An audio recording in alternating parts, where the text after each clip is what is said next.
On today's episode of Water Cooler Weekly, we chat with former Australian ice hockey goalie Fraser Carson. Fraser takes us on a deep dive of his hockey career that took him to Canada, America, and all throughout Europe. He speaks about the issues that come with playing in an underfunded sport at a high level and the challenges that both he and his family faced in order to help his career. As always, please like and subscribe to whichever platform you are watching or listening on, and enjoy this episode with Fraser.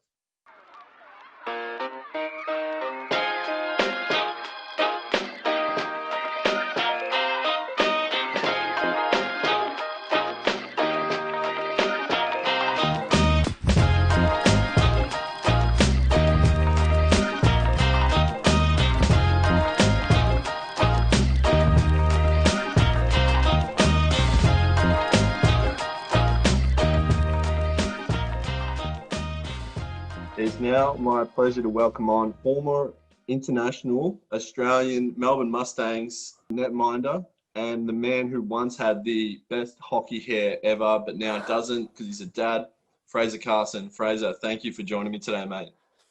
Pleasure to be on. And pleasure to not have that hair anymore, tell you. I'm definitely going to put a photo of that because that was the most outrageous thing I think I've ever seen. It was, and it wasn't quite understood until you got up close and noticed the dreadlocks that were forming in the top unintentionally. So it was good timing when that went. Yeah, the bird's nest just started to appear, and you're like, maybe it's time to cut it off. Yeah, I didn't know there were that many in there. Yeah, good stuff. Getting into hockey because you mentioned that both your parents didn't play, but you and your siblings, Georgia and Janelle, you all played for Australia. Yeah, it was early on. I think it was either 3 or 4, and we all got rollerblades for Christmas, and it was a case of you're not allowed to use them until you learn how. So we got taken down to the Dandenong. What was it called? The Dandenong, like kind of inline hockey skating center, and it was. Learn to skate classes. That's how it started. You just rip around in circles for hours. And then afterwards they had inline hockey practice. Yeah. And it would have been within 2 weeks. I decided that that's what I was going to do. And that was it. Forced mum and dad to enroll me into hockey. And that was it. That was never looked back. And then it was... it was a few years after that. A few of the guys that were playing inline, they also played ice hockey as well. And they begged and pleaded for me to do the same, to come over and play ice hockey as well. So we did. And that would have been in 2010. 10 years ago. Yeah, so it wasn't... hang on a minute. Surely it could be longer than that. That's a lie. That's a lie. Good way to start off with a lie already. Years don't matter. Matter. Years. No, as I said, years don't matter. And so went over, started playing ice hockey, and went through the whole same process again. So it was right. You got to learn how to skate properly.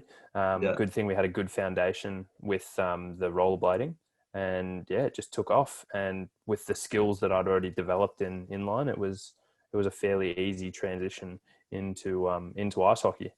But I guess, funnily enough, I actually started inline hockey as a goal scorer. Okay, wow. I was a gun forward. I wasn't. I tried, and I was actually the leading penalty minute taker on our under-10s team. That's a good title to have. I held it for a while, and. Anyway, it was kind of our goalie decided they didn't want to play anymore. So then we had no goalie. So everyone kind of rotated through and had a turn in net. And I thought that was pretty cool because my first game in net, I got to play the whole game. Yeah. Right, I didn't have to sub off at all. So I was like, yeah, goalie, that's for me. I still managed to get a penalty. And... You're a psychopath. But I loved it. So I kept on playing goalie from then on out and never looked back. Yeah. How did that conversation with your parents go? You're like, hey, I got great news, guys. I'm going to become a goalie, but don't worry, goalie gear is not expensive at all. Oh, We were, again, very fortunate that the hockey community is very small and everyone loves to help out. So I was in secondhand equipment for forever. Um, and it was a lot of the time it was donated. It wasn't oh, we'll give it to you for half price. It was, no, here you go. Take it, use it for as long as you can, and then give it to someone else.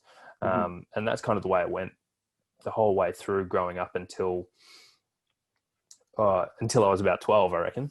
Yeah, So now the date matters.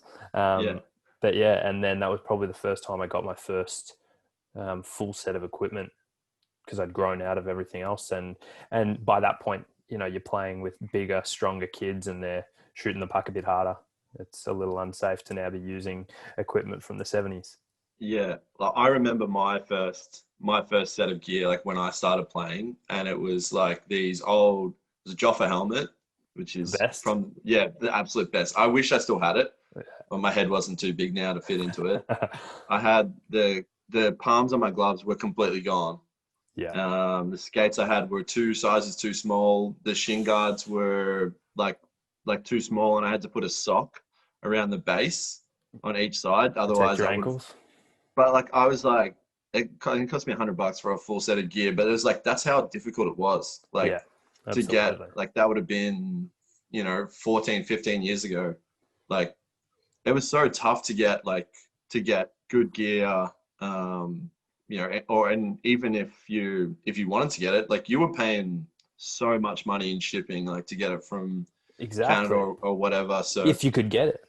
yeah, that's the thing. Like you can't even get some brands don't even ship here. Yeah, it was a. I kind of look back that, and I'd be interested to see if you're the same. I look back on that when I started playing with that shitty gear, more fondly than I do from like the last few years where I spoiled myself and spent like hundreds of Yeah, bucks on sticks and stuff like that. I'd agree. I think I was stingy the whole way through my career, so I didn't splurge too much. But definitely, I think I kept a lot of that old school style of wooden sticks. I still used wooden sticks my whole time Yeah, playing. I think maybe I only had a composite stick once. And so it was, I liked the feeling of all that older stuff because that's what I grew up with. I didn't like new skates. I kept the same skates for a long time because I liked that worn in feeling. I didn't like yeah, them too stiff because I felt like I couldn't move. yeah. Um, No, I'm the same. so I've only had two pairs of skates. yeah, so I've never been one to upgrade stuff and replace it prematurely, put it Yeah, that way. yeah. And it's just too expensive. I don't understand how people can afford to do it.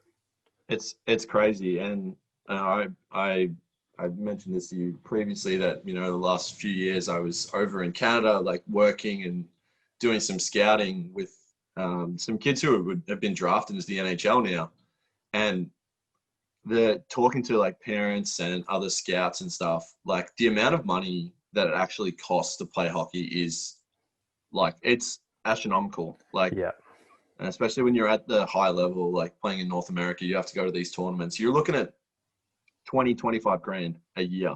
yeah, absolutely. Um, yeah, it's staggering, and I know we're sort of getting a little bit off away from the chat, which is about you and your career, but I think it is important to like to get that sort of understanding that we're not playing with a disadvantage, from in terms of like athletically, but in terms of resources and stuff like that, like we are Big time. severely handicapped, and I think we'll touch on that a little bit later when we get into talking about some other players who have made it Yeah, made it definitely. made it well, but yeah, so we'll stay on your early days.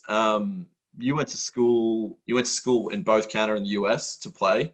Um, maybe touch on sort of a moment early in your career when you were like, okay, I know I'm good at this. I know I'm better than, and that's not saying that in an arrogant way, but you can tell that the standard of competition that you're playing against is, it's not where it needs to be. When Uh, did when did that sort of thought creep into your mind that the you were going to go over? I think the first the first time that it was actually brought up as an actual possibility. I mean, everyone has dreams, right? You watch the Mighty Ducks, that's going to be you. You're going to go play in the NHL for the Ducks, right? But then, and then I quickly changed to the Flames when I discovered that was a thing. Yeah, sensational. Yeah, absolutely. And but the first real opportunity that was brought to me that was hey, do you want to go to Canada? It was a friend of mine, just a friend that I'd played with in the first team. He was my first friend in ice hockey, and his mum is Canadian. And she was planning a trip back over to visit some family. He was going to do some hockey camps, and they were like, "Yep, Fraser, you're pretty good at hockey. I mean, we know you want to go. Do you want to come with us?" And that was in 2006. And it was a case of, yes, I absolutely want to go. So we went and did a 2-month trip, which was awesome. Got some time off school, and we did East Coast, and then that was more the family side of things. Actually got my first tour of the CHL team's locker room, and that, that's unreal. Went through a university team's locker room, and you just kind of see, oh, okay, this is what it's meant to be like. This is what it looks like. Yeah, and that was unbelievable. Just the fact that I remember thinking, how crazy is it that these guys have their locker room, but then they have the lounge room where they've got couches, TVs, pool table, ping pong, kitchen, everything. Anyway, then we spent a month in Calgary doing a pretty intensive camp run by the Flames, and that was when I realized that I was better than most of the kids in the camp. Me and my friend Daniel both, we were not just keeping up, we were better than a lot of these kids in this camp. And we were put in the top group every day, and that was the kind of first feeling where I was like, okay, yeah, I'm pretty good at this. But at the time, we're like 10, 12 years old. We're just over there having fun, not really caring about it, not thinking it's going to turn into anything. Fast forward 2 years, another friend who had been living in Australia for 2 years. His whole family moved over for work, and it was time for them to move on to another contract. And they knew I wanted to go and play in Calgary. I wanted to play for the Flames, as ambitious as that was. And they, that again... That was my dream at 25. Don't worry about it. And same thing. They were just so lovely. They just knew I wanted to do it, and they asked if I wanted to move with them. So I was legally emancipated from my parents when I was 13, and I moved to Canada with a family and just lived the dream of a 13-year-old kid. I was going to high school, playing hockey in Canada, getting more ice time than I could ever dream of.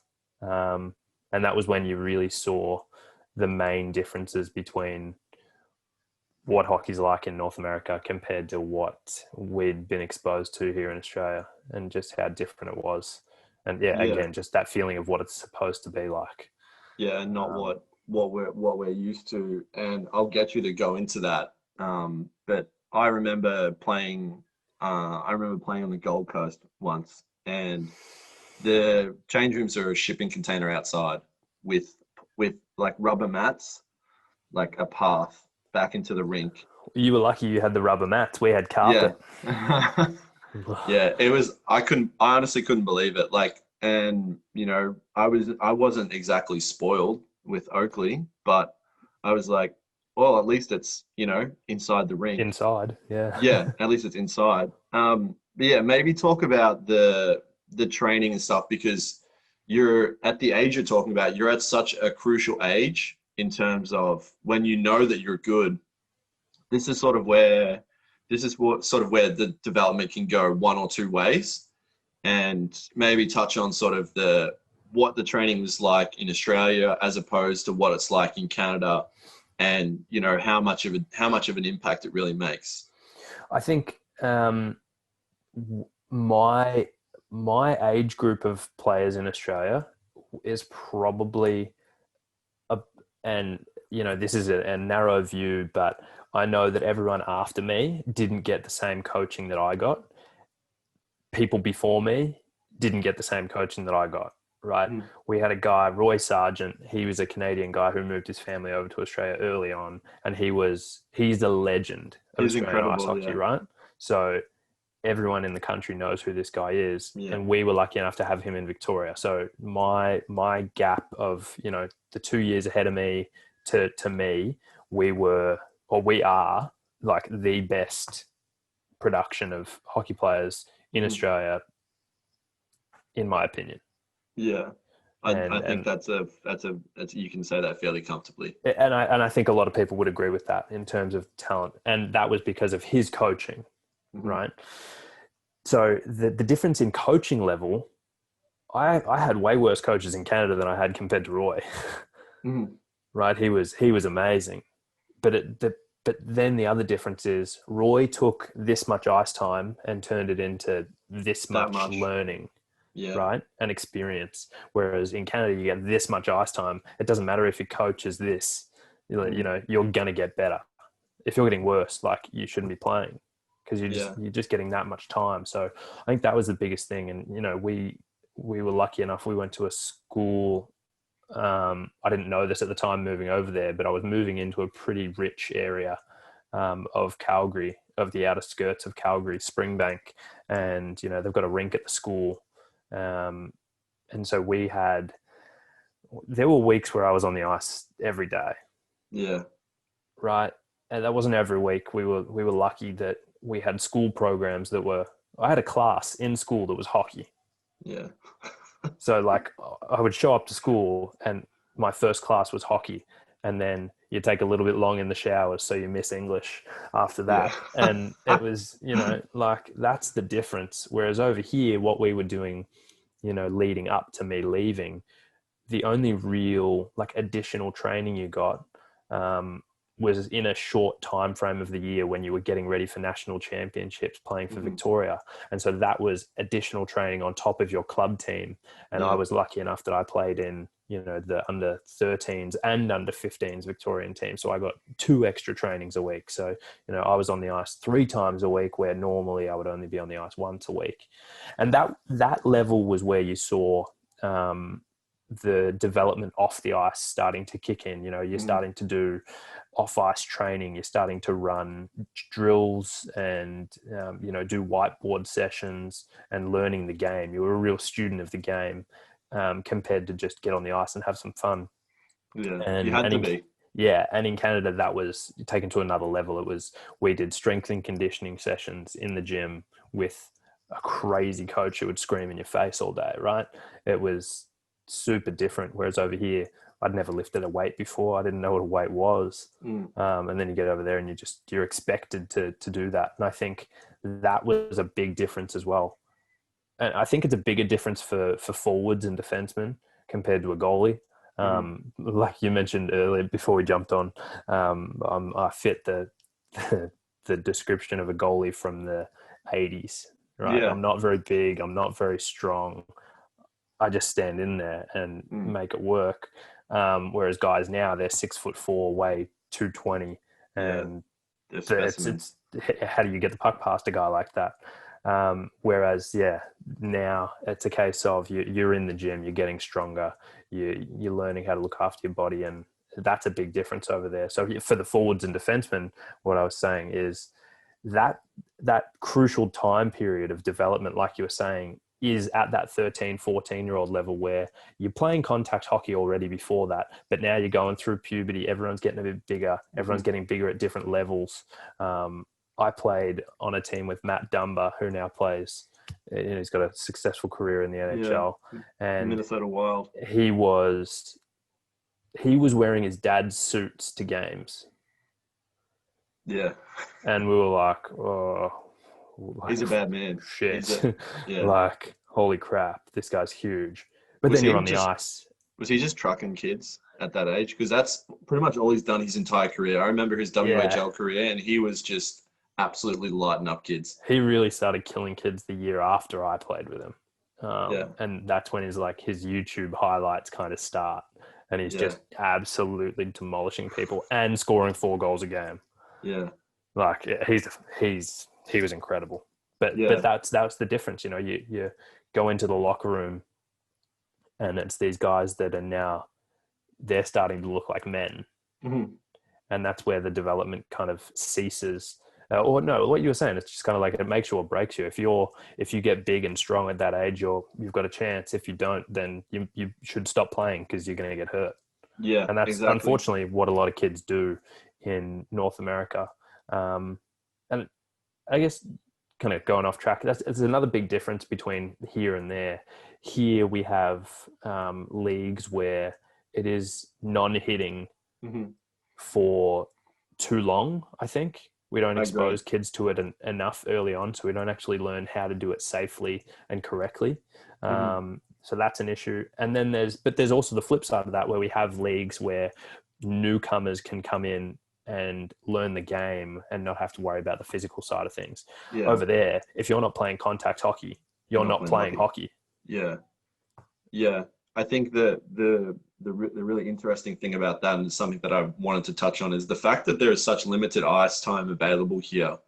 It really does make that a problem in terms of, it is important to, and Adam Oates, who's, regarded as one of the best passers in NHL history, he talks about the NHL players he coaches in the off season. He always tells them to, whether it's just stick handling in your garage, never stop that, Hmm. because that's the first thing that you lose. And if you lose your hands, you lose your rhythm, you lose your timing, you lose all these sorts of things. And while it's important to do that, say for an Australian, to, keep your skills sharp, and if you don't have the reps on the ice to, learn how to hit, you have absolutely no chance. And Yeah. I completely appreciate that we probably live in a different time to when we both played, where, it's probably a little bit more, obviously with concussions and CT and all that sort of stuff. It's, you have to be a little bit more careful with when you're letting these kids get involved in contact, but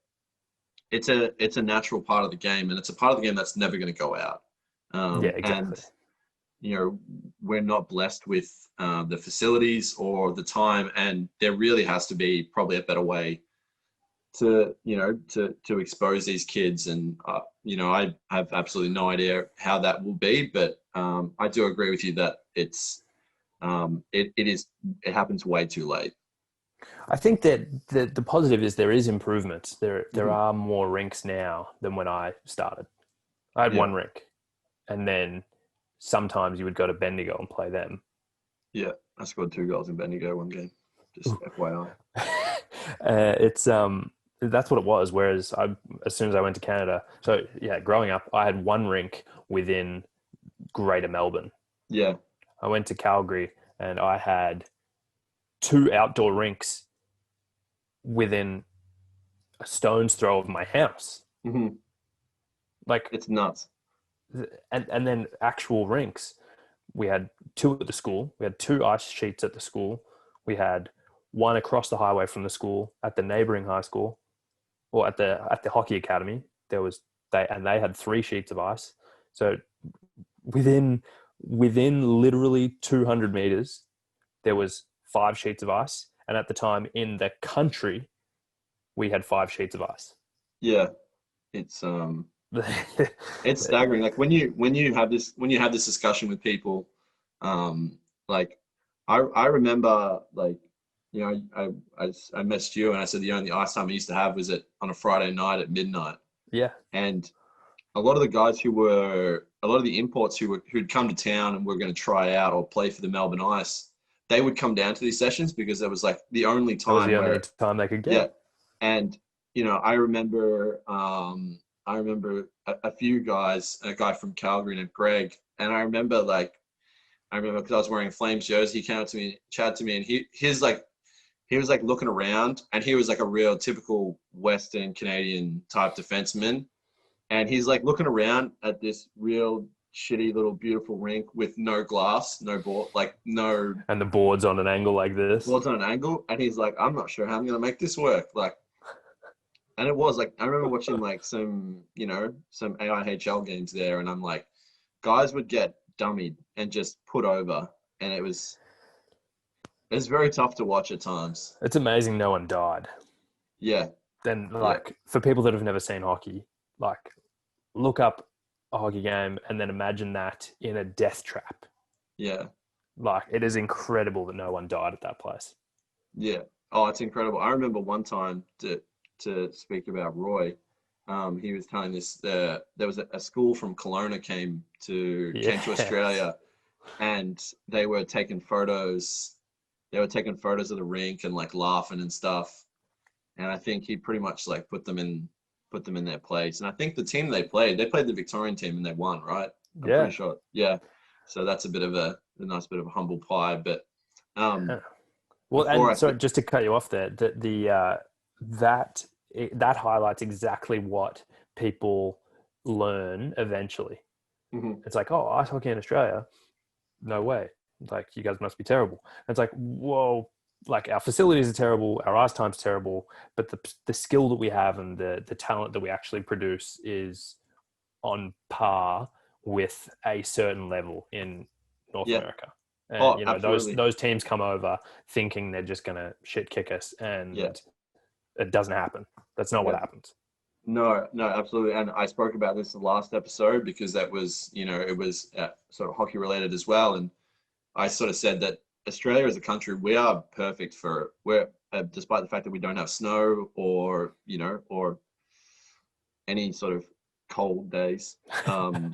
Like we're perfect for hockey, where we love physical sport. We love being active and the physical attributes that you need to be a good hockey player and or even just from a viewing sense. Like hockey is perfect for this country and anyone who I've exposed it to, like taking them down to, watch you play and let in 4 or 5 goals. People like, holy shit, I loved it. But number one, that was interesting from him. But like they love the sport. Like Hmm, it's absolutely. and we'll Everyone gets get into hooked. this. Yeah, we'll get into this now because I think probably like you just mentioned there that people are like, well, Australia has hockey. It's like, well, come down and watch Melbourne Mustangs game. You've If you can got get a like, ticket. if you can get a ticket, and you've got like 1,200 people there in a state of the art like facility, and it's absolutely nuts. So yeah, we'll jump into the Euro Mustangs career now. So you played in Canada and you went to college in New York. Yeah. Is that my memory? Yeah. New York State. Yeah. So maybe talk about sort of the ending there and then sort of coming back and starting up with a new team. Yeah, so I came back to Australia in 2010 from high school in Canada. And actually, funny, the day that I landed, I had my equipment, obviously, because I just came from playing hockey. And we finished playoffs in Calgary. I didn't even finish the school year. I came home. That's how much I was there just for hockey. So finished playoffs. We didn't win. Came home and went straight to the new rink. I hadn't seen this new rink yet in Yeah. Melbourne. So 2010, I believe, or 2009, 2010 was when Yeah. it was actually finished and operational. So we went straight from the airport to the rink for the Mustangs' first ever tryouts. So I was off a plane straight on the Yeah. ice with the Straight into it. Mustangs. And that was, so yeah, the Mustangs haven't been around for that long, 2010, right? 10 years. Mhm. And it was, I'd played with a bunch of those guys before, even though they were all way older than me. Mhm. So I was the youngest guy in the room, but again, was pretty confident, maybe a little bit overconfident in my abilities. Just coming back from Canada, thinking that I was going to walk on the team and not really have to try too hard.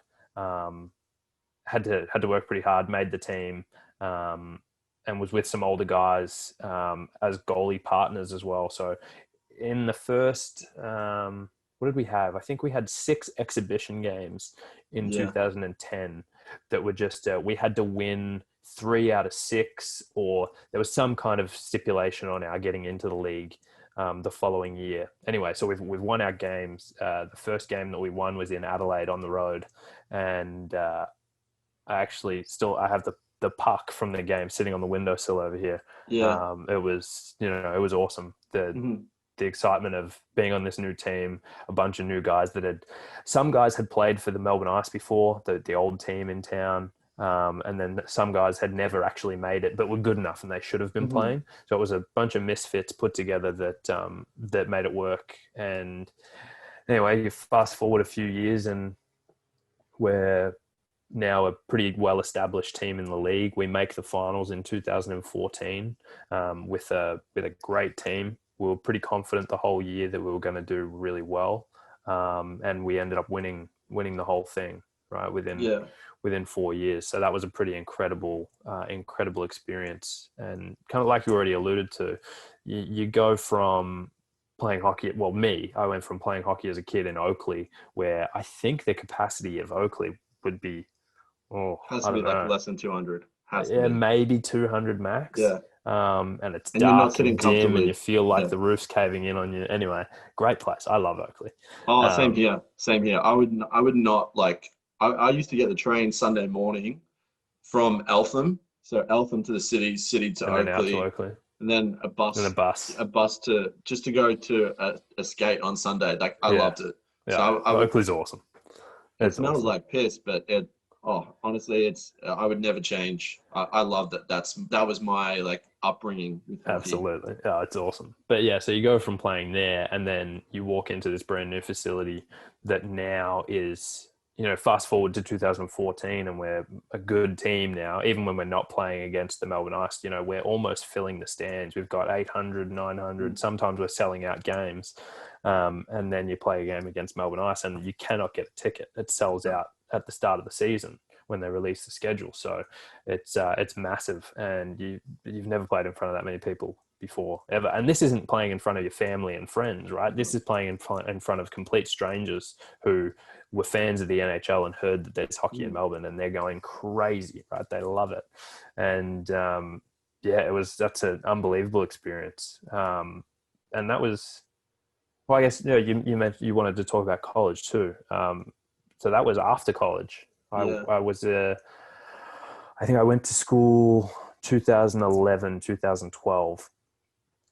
Got That's kind of an interesting story too, how I got Yeah. there. It was a case of I had decided once going to Calgary, I knew that I wasn't going to make the NHL easily. Yeah, well, I mean, that's what I Um, wanted to say to you. I was like, you touched on the fact that you wanted to play in the NHL, and like, I'm never shoot anyone's dreams down, but I think it's like 0.5% of hockey players make it into the NHL or something. So, and none of I, them are Australian. and yeah, yeah, one of Okay, them, one. one of them are Australian, but I'd be interested to know at what point did you come to the realization and go, okay, I don't think I'm going to play in the NHL, but where were you now aiming? Yeah, right. So I think it was towards the end of my time in Calgary, and you realise that it's quite political. It's a lot of who you know and where you're from, Hmm. um, and your background in hockey. So coming over as the Australian kid who no one knows anything about, you had to prove everything on the ice.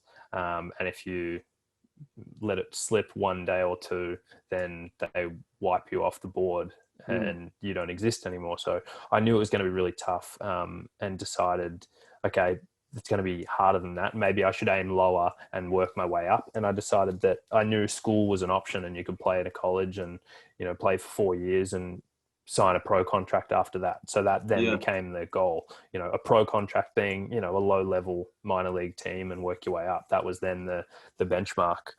So when I moved back to Australia, I was finishing high school still. We my dad and I signed me up with a scouting agency, and it was basically we had compiled as much video as we could of all my AIHL games, practice sessions, everything. Put it all together. They put it Yeah. into a nice little mixtape and sent it to. They had a platform that schools could go to and all the rest. And I ended up getting 6 offers from 6 different schools, and the State University of New York in Canton, New York, which is way up near the border, way up near the Canadian border, jumped out to me because they were the SUNY Canton Kangaroos, and I just thought that's too good. I should probably go and play for the Kangaroos. Um, and the coach, I had conversations with the coach. He was all in, wanted me to go and play. Before I got there, that coach got fired. Not a good start. So I'd been scouted by a coach who no longer existed. So that wasn't a great start to my collegiate hockey career.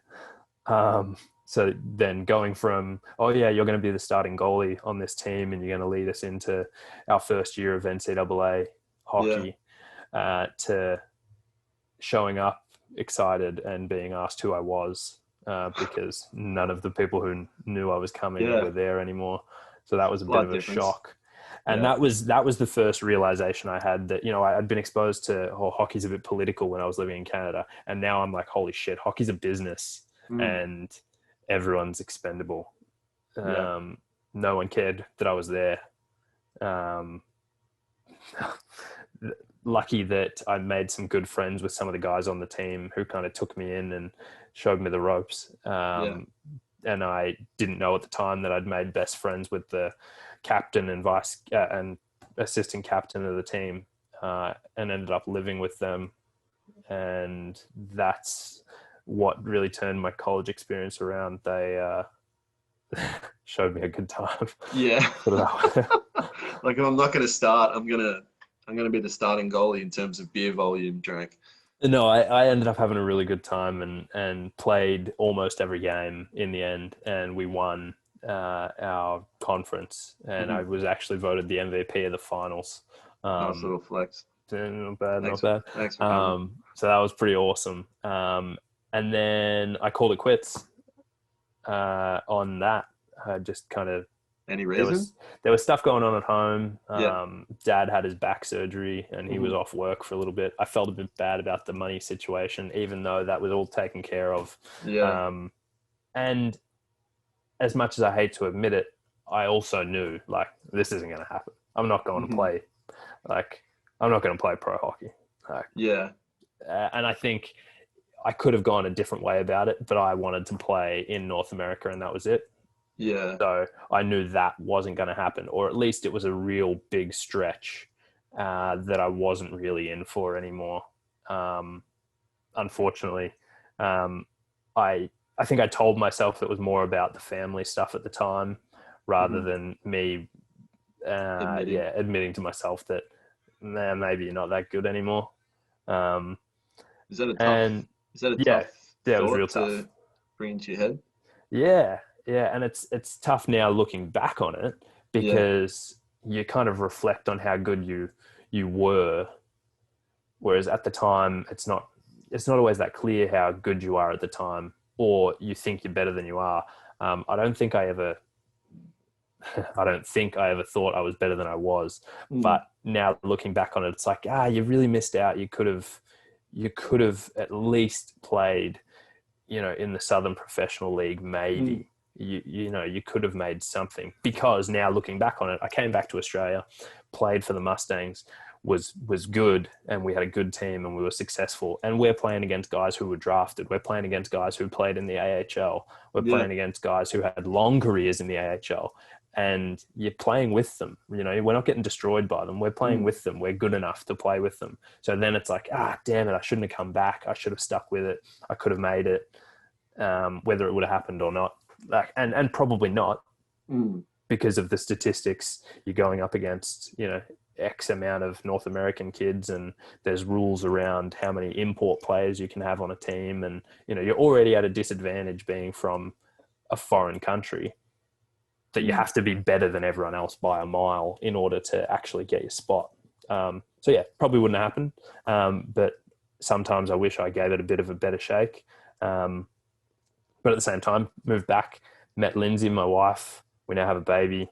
You wouldn't change it for the world.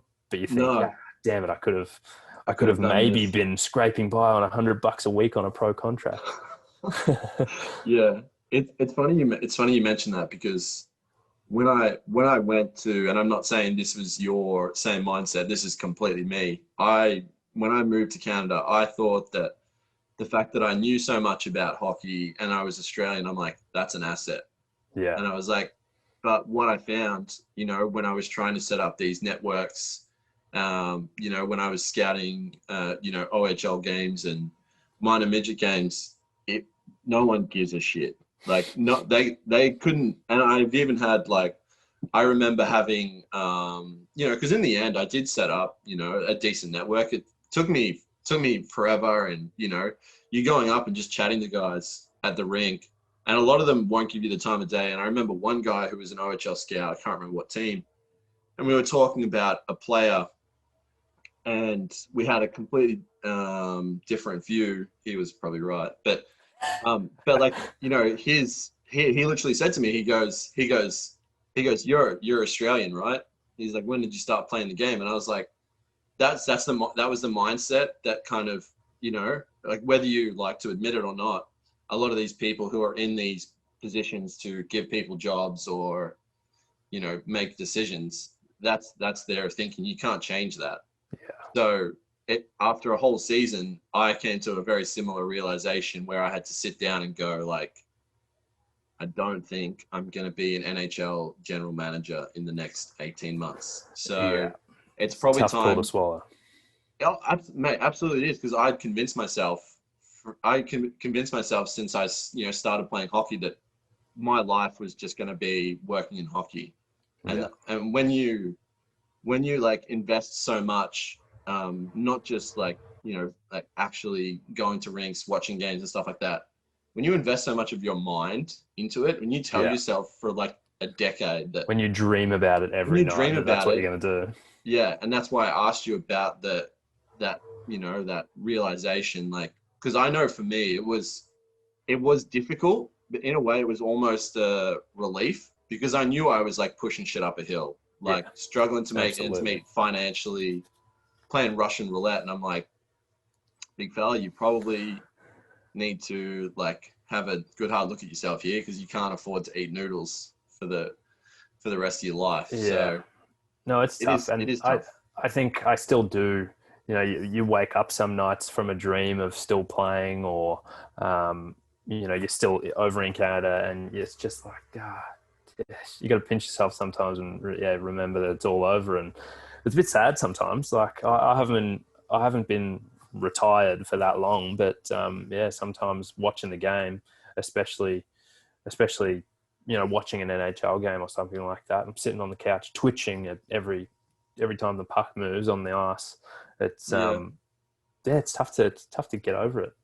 Absolutely. Do you ever watch the games now and sort of you can sit back and watch it? Like I watch games now and watch it, having to watch it as a scout is so much different to watching it as a casual fan. And, after a while, it took me a long time to actually get back into that, just sitting down, having a beer, watching a game, like casually. Can you do that? No, I still can't. I have watched one Mustangs game since I stopped playing. That was really hard.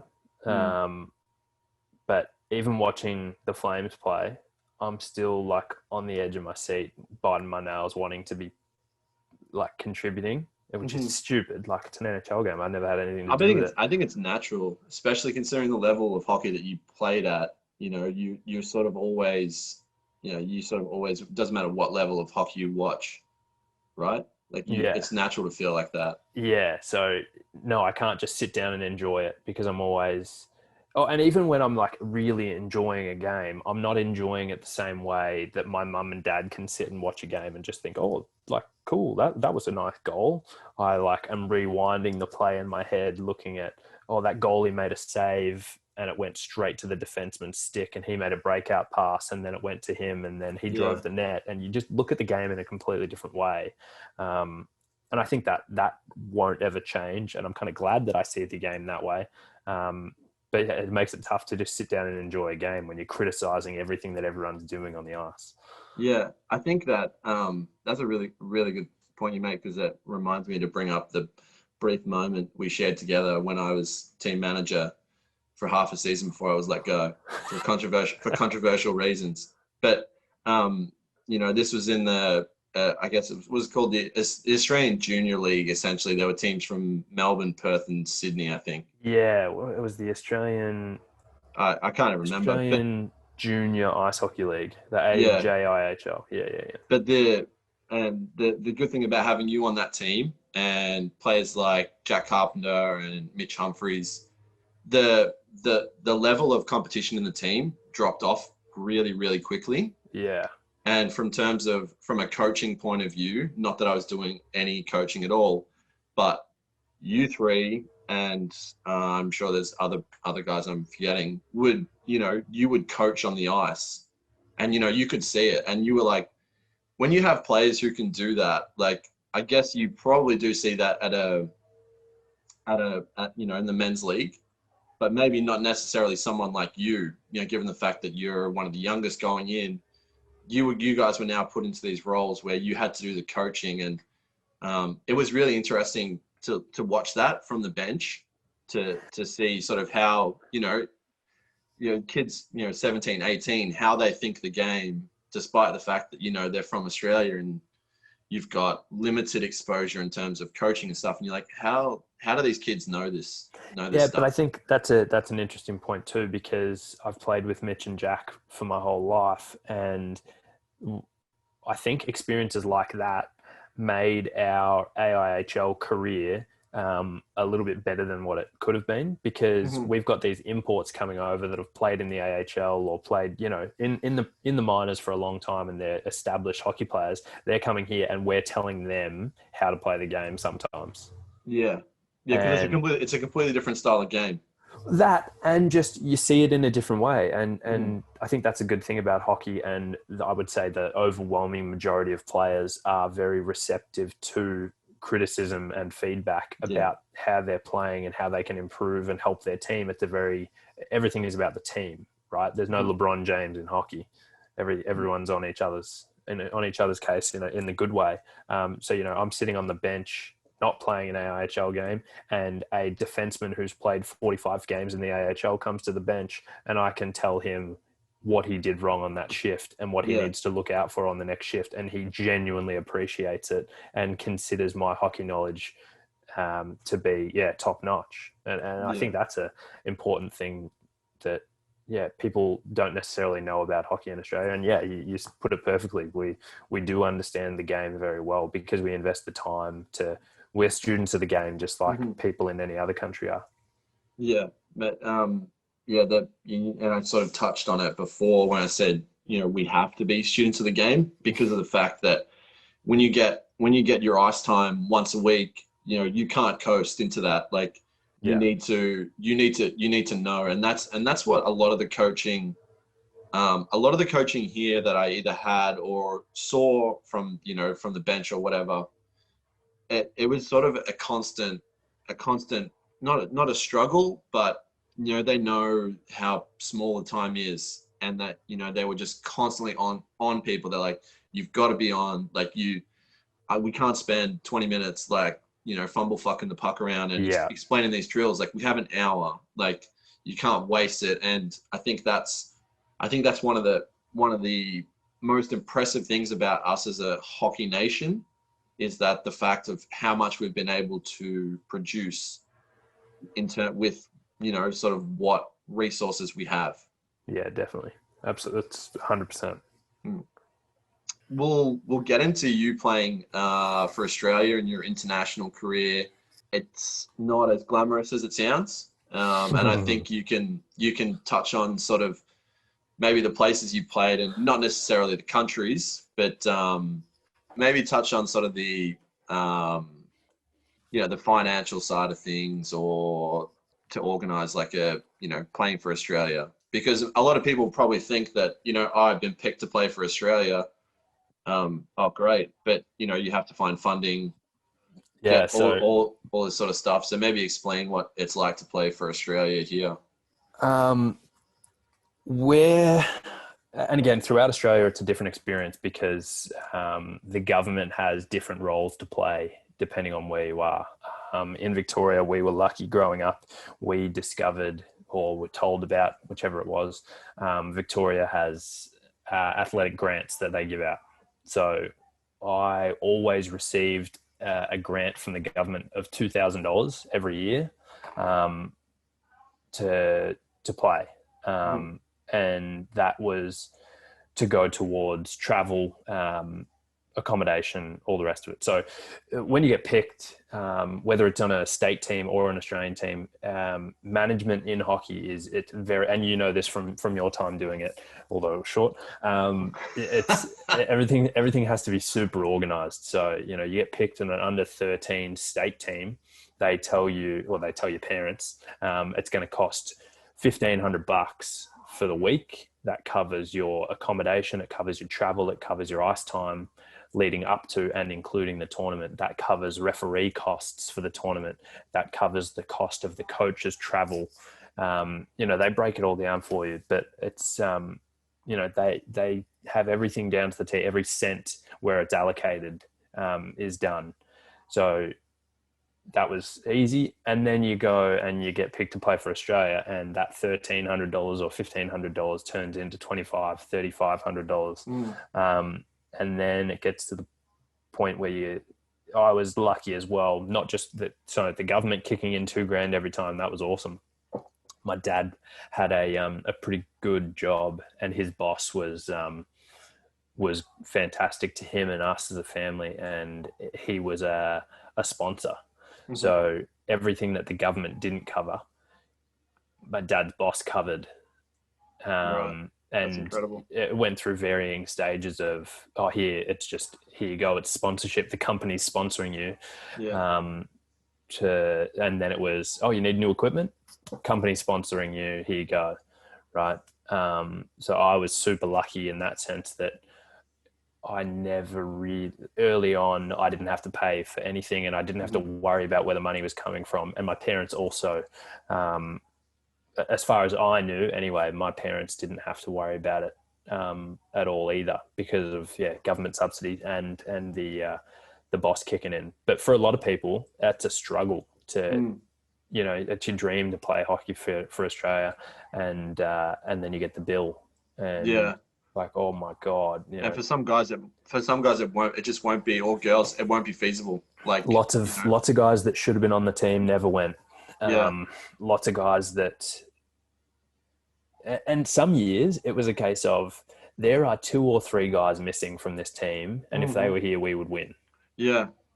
And so it's not just shattering for them, it's shattering for the team. It's not that they're letting us down, it's more we're letting them down.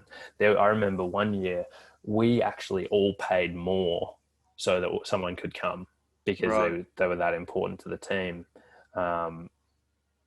So it's really tough, because and then people also forget that a stick is $250. Yeah. And at one of those tournaments, you might break 4. Yeah. Well, NHL players, I think, some of them would go through like 200, 300 sticks in a season. Like, they go through a stick a period, and they play 80 games. It's not like a cricket bat. It's not like a cricket bat where you use it for like 5 seasons and you're like, oh, this is done, it's dash. Like, I've lost count of how many like sticks I broke, and I was shit. I kept track. I would break 6 a year minimum. Yeah. And because I liked old sticks, I was cool because I didn't pay $250 a stick.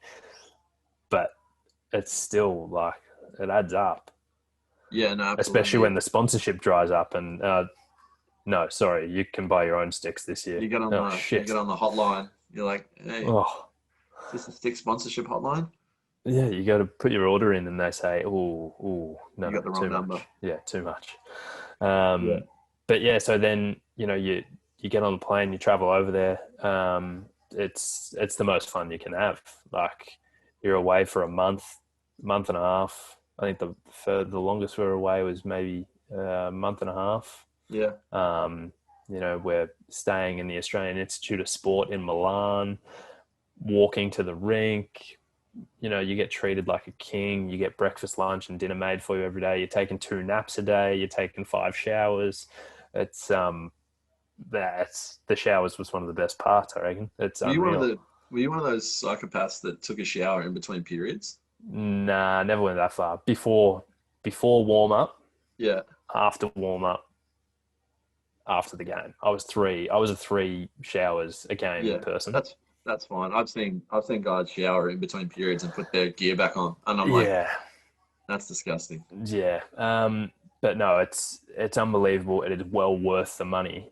But at that time, early on, I didn't understand the value of money. Mm-hmm. So it wasn't until, well, I've got it open in front of me so I don't forget. It wasn't until probably 2014, 15 when we went to Serbia for what feels like the 20th time. That's when I understood the value of money. Yeah. And that's when that was the only time being away on an Australian team where I thought that not that I'd wasted my money, but that I'd wasted the opportunity. Therefore, the money was a waste Mm-hmm. because we didn't have that good of a tournament when we should have. We had a good enough team that we should have done well. And it was all my money. Yeah. And it was Yeah. like, oh, damn it. I've wasted an opportunity and wasted a bunch of money being over here. That was tough. Yeah, no, absolutely. Well, not that I would know, but I had a dream, a very vivid dream one time that I was playing for Australia, and I was called onto the ice in an empty net situation with 3 seconds left to tie the game, and I scored, but it was 15 seconds after the siren had gone and the goalie was out of the net, That's and I was heartbreaking. like yelling, I was like, it counts, it counts. But and then I woke up and I was like, no, you're still No, shit. that doesn't count. Yeah, doesn't count, and you're still shit. um, no, it is really important, I think, because I touched on this in my last episode that no one, almost no one here would know this stuff about hockey, especially hockey in Australia. That it does seem like would absolutely be an honor, and I'm sure that you would say that it is a complete honor to represent your country, but it's not all bells and whistles. No. And it is really. I mean, for me, I would absolutely have killed for that situation, and I just know that there would be women and and men who were in the same boat but couldn't get that experience despite being up to the level because of the financial side of it. Yeah, absolutely. I think another important thing to shed some light on is that we all have jobs too at this point, Yeah. right? Like when we're not making money to go, we're paying to go, and on top of paying to go, you're missing a month and a half of work. Hmm. Like you're out of pocket more than the 2.5, 3.5 grand that it costs to get there. And Yeah. on top of that, we've had guys go over, and one of my friends one year, he played one game and then got a shot to the face, broke his face. And then not only does he miss the rest of the tournament, he's got to have surgery when he gets home and he misses another month of work.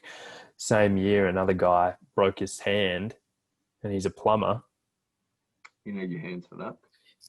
Not just a plumber for a bit, like he's got his own business. So he's not Mm. only has he taken a month and a half off work, he's now got to come back, get surgery, take another, 2 months off work. You leave on Friday.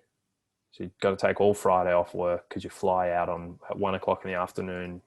You get in, you play Saturday, you play Sunday, you fly home on the red eye on Sunday night, you land at 5 o'clock in the morning and go You're straight off to to work. work on Monday. Yeah. It's like I slept in my car before work every Monday. Yeah. No, it's yeah, that it's was. brutal. Yeah, no, it was. I remember because we had a trip over there, and I remember the exact same thing. Um, yeah, I had to go to work that Monday. Um, yeah, it sucked. And being And away on the international trip, you're away and you're on the ice twice a day, every day, and you're in the gym in between. So I made it sound pretty glamorous with the food and the naps, but you're not yeah, heading you're down the working your runways in ass off. Milan. No, no, Yeah, no, you're working your ass off, and yeah, it is grueling. It is tough. By the end of it, you've got half the team's got plantar fasciitis from being in their skates too often. yeah. Oh yeah, it's grueling, but I'd do it again tomorrow. Oh, I think that's what it sounds like we're saying, we're explaining sort of how tough it is to play hockey at the highest level here, but I think I could ask any of the guys I know who played it, and they would say the exact same thing. Like if I had my time over again, I'd do it. I'd do it 100 times out of 100. Yeah, Um, absolutely. and yeah, you'd be hard pressed to find. I think that's a big thing in hockey is You touched on the fact that, it's not a single athlete sport. Like, you could argue the two best players play for a team that technically didn't make the playoffs in the NHL. So Yeah. it is such team orientated sport. And, you have that sort of, hockey players tend to have that sort of mentality where, they'll take a puck to the face for a teammate or whatever. And, it does translate into to the other things in terms of making off ice sacrifices, which is sort of where I want to go now and talk about our only NHL player, which is Nathan Walker. I know, when we spoke before, there's some similarities between you two. Obviously a little bit different in terms of career trajectory. But Just a little. just a little bit. But he left Australia at the same age as you to go to the Czech Republic, I think it was. Yeah. To play, and the sacrifices that he's made, and I'm really hoping to get the chance to have him on one day, because I think Australia should really know this story, like just how incredible it is. Yeah, he's a special guy who's worked really, really hard for what he's got. We grew up playing against each other. We made the first team we made together, we were 10. We made the Australian team together when we were 10 for inline hockey. And, everyone knew he was the best player back then. And he just kind of continued it the whole way through. We battled every year on those under 13s, under 15s, under 18s teams. He beat us every single time, under 13s and under 15s. It wasn't until we got to under 18s that he never beat us again. So we've got that over him. So he can have his NHL contract, right? He can have his moment lifting the Stanley Cup over his head. No. We do still talk about that. I haven't spoken to him in a while, but I still hang that over him. But no, the last time I spoke to him, we had a good catch up in Melbourne, and it was a bit of a sit back and laugh moment. It was after he had played with Washington, and it was a case of, like, should have gone to Czech. I picked the wrong country. Yeah, and it's funny. We spoke when we both went on that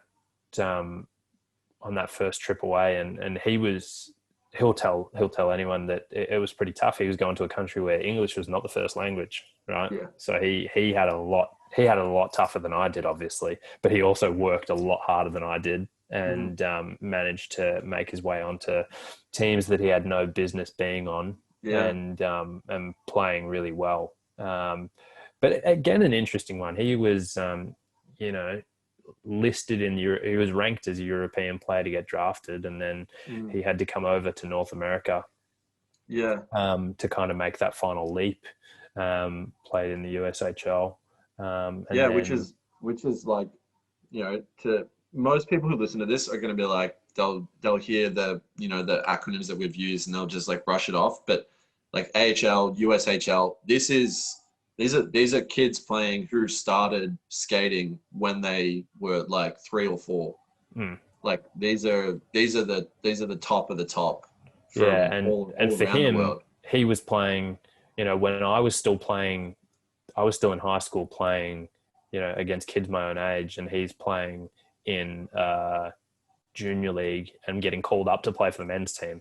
Like he's a pretty clear example of what we were talking about before with, you're 13, 14 and your career goes one of either way. You progress really quickly and you take it on to that next level, or you don't. And he is one of those guys that did.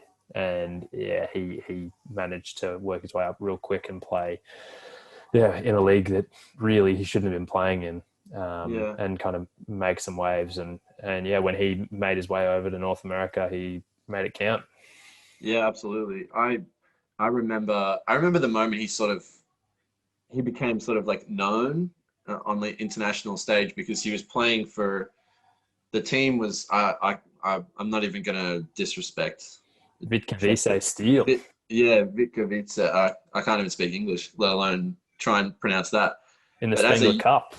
In the Spengler Cup, where he scored a goal against Canada, and Marty Turco, who's one of the I mean, I wouldn't say one of the best goalies, but you know, in A terms of like well-known, very, well-established very, NHL career. very well known, very long and successful NHL career. And as I think like a 16-year-old, he was playing in the men's side, scored against him, and then that was like, okay, shit. Like the Spengler Cup is not normally a highly scouted event, but it's on the international stage, and it's got a lot of eyes on it. So Absolutely, it does.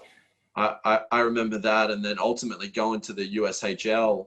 I feel like he went to Washington's development camp before he got drafted, and I then think played in Hershey. yeah, then played in Hershey, and that's just what you said.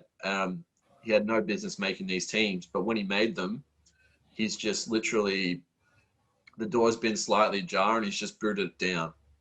And I can remember a few moments like where I was. I remember where I was when he got drafted, hearing his name. I remember where I was when he lifted the Stanley Cup over his head, and I remember his first goal, like where I was. And like it doesn't seem like it should be a special moment, like because I don't know him personally, but how passionate I am about hockey and this country, and sort of to see someone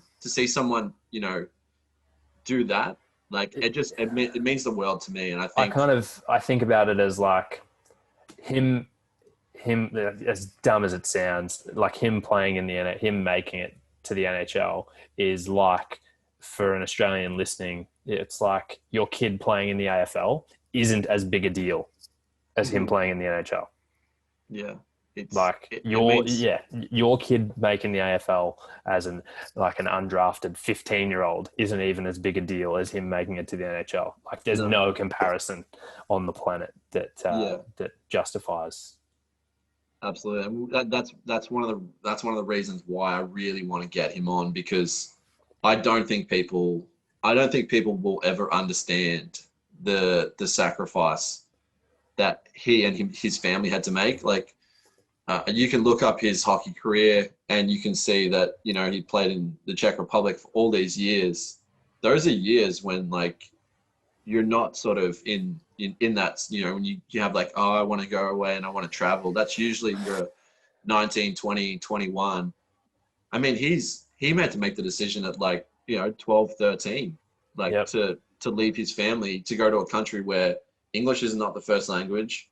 He doesn't know anyone. Like how many 12, 13-year-olds would do that? Yeah, not many. We definitely both had to grow up pretty quick when you leave your family at 13. But he had a lot tougher time than I did, that's for sure. Yeah. But he's definitely made it count. Absolutely. And he is in the Hockey Hall of Fame, which you are as well. Well, you're in it. Lucky enough to.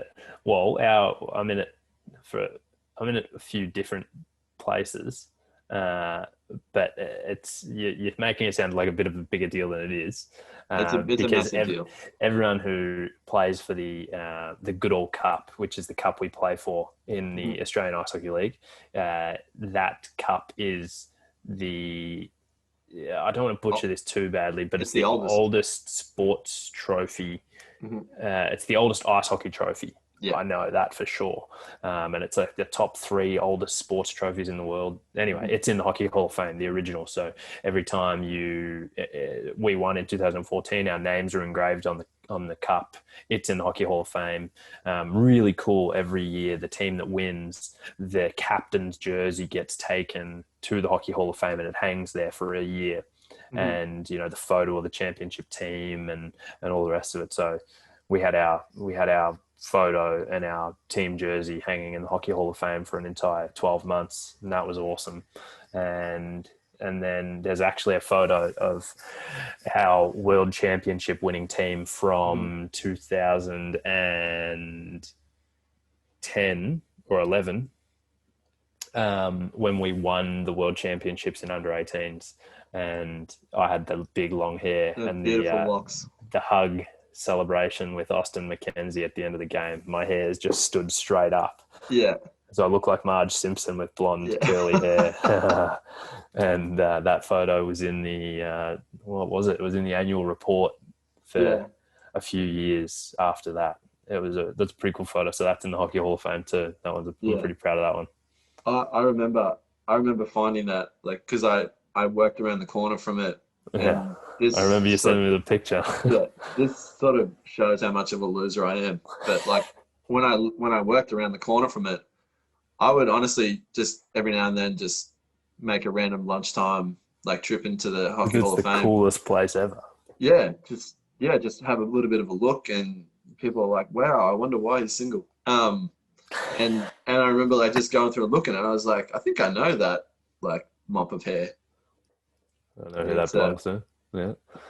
Yeah, no, you say it's not a big deal, but look, it definitely is, and I don't know if there was anything else you wanted to touch on or get into, maybe like what you're doing now, or Yeah, I mean, now that I'm not playing hockey, I decided my hips were getting pretty bad. Being a goalie, you tear up your hips pretty good. So I decided instead of getting another surgery, I would stop playing. yeah, And that was halfway through my degree that I'm about to finish in a few weeks. So I'm going to finally have another degree under my belt. I'm going to be a doctor of chiropractic here pretty quick. And as soon as that happens, Lindsay and our daughter Ruby and I are moving back over to Canada. So there we go. it's all happening. It's all happening. So it's we'll be over there for Christmas. So it'll be first white Christmas of many in a row, hopefully. Yeah, that's incredible. And look, I just want to thank you for coming on and sharing your story about your career, and I do hope people can sort of appreciate the hard work and sacrifices that you and your family had to go through, and because it's an incredible journey if you ask me personally, and yeah, I'm very happy to have had the chance to be able to give you a platform to share a little bit about yourself. Yeah, thank you. No, I hope people get a little bit out of it and learn a bit from it. Happy to answer any questions if anyone has any following on Yeah. from it, and hope to see you doing plenty of good things in the future, man. Yeah, thanks. I appreciate that. But I guess some of the sporting episodes I've done, usually people have sort of maybe like a little bit of advice. I don't know if there's anything you would give, say someone who's sort of in that situation. They've got a son or a daughter at like, that 10, 12 age where they're starting to get really good. What sort of any advice or any for a different age at all? Well, I just think you can't lose. Like, my dream of going over there and playing in the NHL didn't happen, but I grew up and made a lot of friends, and it definitely made me a better person. So I think, you can't lose. If you're a parent considering it, do it. If you're a kid considering it, do it. It was the most fun I could have ever had, and I've made lifelong friends, and I've always got a place to stay in multiple countries around the world now because of it. So it's in Milan. Just do it. Yeah, well, Milan, yeah. Milan's pretty cool. Spain's one I can't wait to get back to. Got a few friends in Spain I want to go and visit. But Canada, Europe, doesn't matter where it is, you'll learn a lot. You'll become a better hockey player because of it, but you'll become a better person. It's well worth it. Yeah, that's the perfect way to finish it, mate. Thank you very much again for your time, and all the best, and hopefully see you on the golf course sometime soon. Absolutely. Can't wait. Thanks, All right. Thanks, mate.